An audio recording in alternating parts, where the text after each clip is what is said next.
Two be honest আমি ঘরোয়া লিগে কোনো ইমপ্রুভমেন্ট দেখছি না। আপনি যদি সেটা বিপিএল বলেন, ডিপিএল বলেন, এখানে প্রতিনিয়ত আপনি যদি অনেস্ট অ্যান্সার দেন তাহলে প্রতিনিয়ত নিচের দিকেই যাচ্ছে।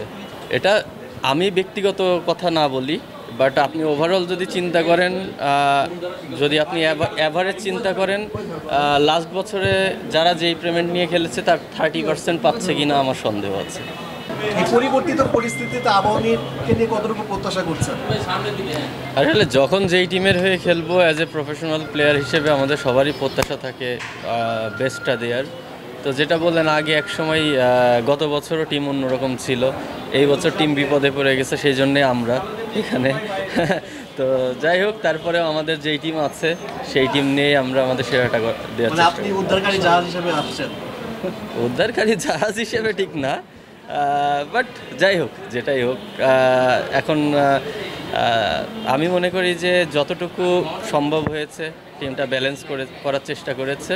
তো বাকিটা মাঠের খেলা, মাঠে দেখা যায়। মিথুন ভাই, আপনি বলছিলেন যে উদ্ধারকারী হিসেবে বা আপনারা আসছেন বিপদে পড়েছে বলে, বাট ঘরোয়া ক্রিকেটে তো আপনি one of the finest captain হিসেবেই পরিচিত। থেকে আপনার কাছ থেকে টিম কি প্রত্যাশা করছে বা আপনি আপনার টিমের কাছ থেকে কি প্রত্যাশা করছেন? আসলে আমার উপরে তাদের প্রত্যাশা আছে বলেই তো তারা আমাকে নিয়েছে। তা আমার উপরে তাদের ওই বিশ্বাসটা না থাকলে নিত না।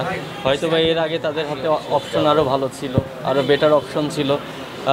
এই মুহূর্তে তারা মনে করেছে তাদের পরিস্থিতি অনুযায়ী আমি বেস্ট অপশন হব, সেই জন্য আমাকে নিয়েছে।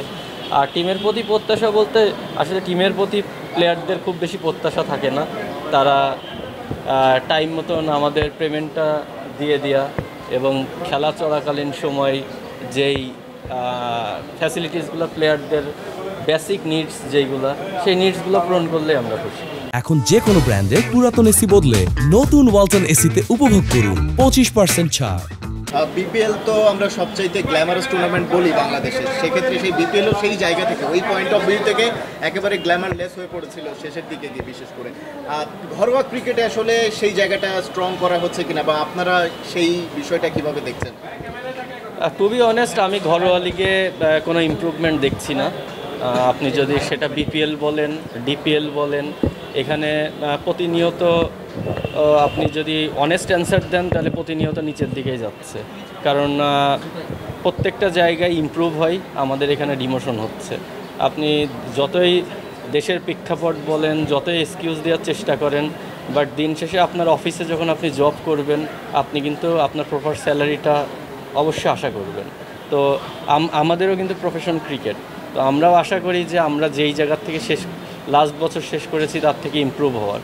কিন্তু আপনি ম্যাক্সিমাম প্লেয়ারের কথা যদি বলেন, ম্যাক্সিমাম না, 100% প্লেয়ারদেরই আপনার পেমেন্ট রিডিউস হয়েছে এবং হিউজ পরিমাণে পেমেন্ট রিডিউস হয়েছে, যেটা প্রফেশনাল প্লেয়ার হিসেবে আমরা কখনো এক্সপেক্ট করি না। মানে কত পার্সেন্টের মতো? আমরা অ্যামাউন্ট জানতে চাই না, আপনি যেটা বলেন অনেক হিউজ পরিমাণে রিডিউস হয়েছে, আপনার কথা যদি বলেন মানে কি পরিমাণ, আর কি কত পার্সেন্ট এরকম রিডিউস হয়েছে? এটা আমি ব্যক্তিগত কথা না বলি, বাট আপনি ওভারঅল যদি চিন্তা করেন, যদি আপনি অ্যাভারেজ চিন্তা করেন, লাস্ট বছরে যারা যেই পেমেন্ট নিয়ে খেলেছে তার 30% পাচ্ছে কিনা আমার সন্দেহ আছে।